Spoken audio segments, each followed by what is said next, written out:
All right, Shaun, so here is lunch today. We have got the barbecue tofu sandwich, some carrots with ranch, and then some crackers we found with some wholesome ingredients. We found them at the discount grocery, so that's where we shop all the time. Here, as you can see, the tofu on the inside, it's thick slices, and then just some lettuce and barbecue sauce on there. Of course, you can make them however you'd like. The tofu chunks are well grilled, sautéed, and we'll go over that here in just a second.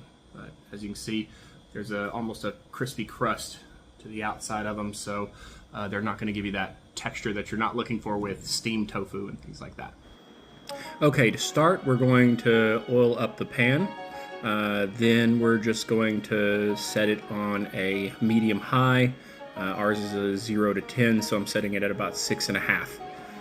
We want to do this before we even start prepping the tofu, just to give it a chance to heat up and get ready to cook.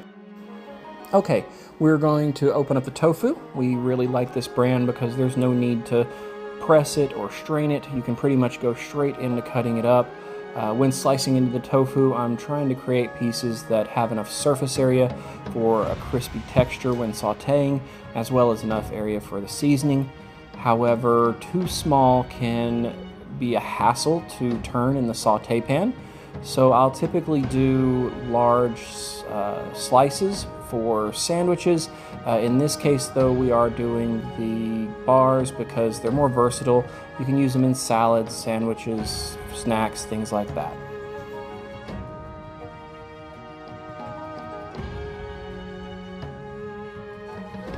Okay, I'm adding a little bit of oil to the top of the tofu, just enough for the seasoning to stick. I like using the Lowry seasoning salt. You'll notice that I'm pretty heavy-handed with this. I do like a salty flavor, so feel free to back off of the seasoning for your first couple of times until you find the mixture that you like. Alright, now I'm going to add the tofu to the pan. I'm placing it seasoning side down. You'll notice I'm trying to put it around the edges of the pan. That's just so that I can try to have an even cooking temperature all the way around. Afterwards, I'm just going to add some oil to the top. Once again, just enough for the seasoning to stick. And I'm going to season the other side with the Lowry's seasoning salt.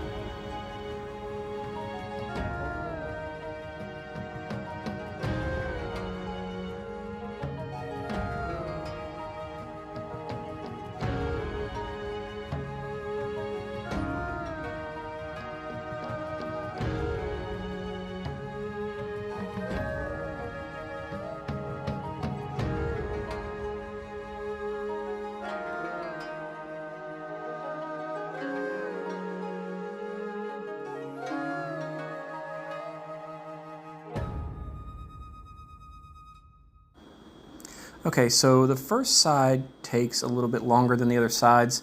We're about 6 to 7 minutes in, but as you can see, I'm looking for this darker French toast look.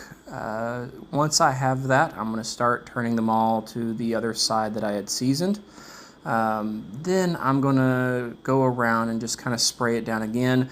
I'm just using that oil and the heat coming up to continue to create a crispy texture on that exposed side.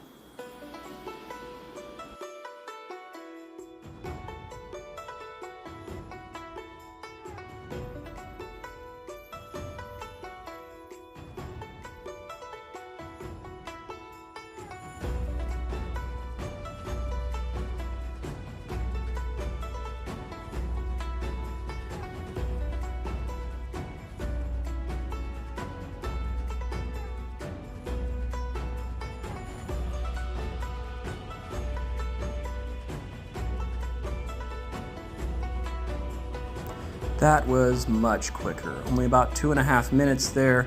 As you can see, it cooked the other side pretty much the same. I am not going to season the other two sides, but I am going to turn them and go ahead and start cooking them. They'll be about as quick as that, if not even a little bit quicker, probably about 1.5 to 2 minutes on each of those sides as we continue to finish it up.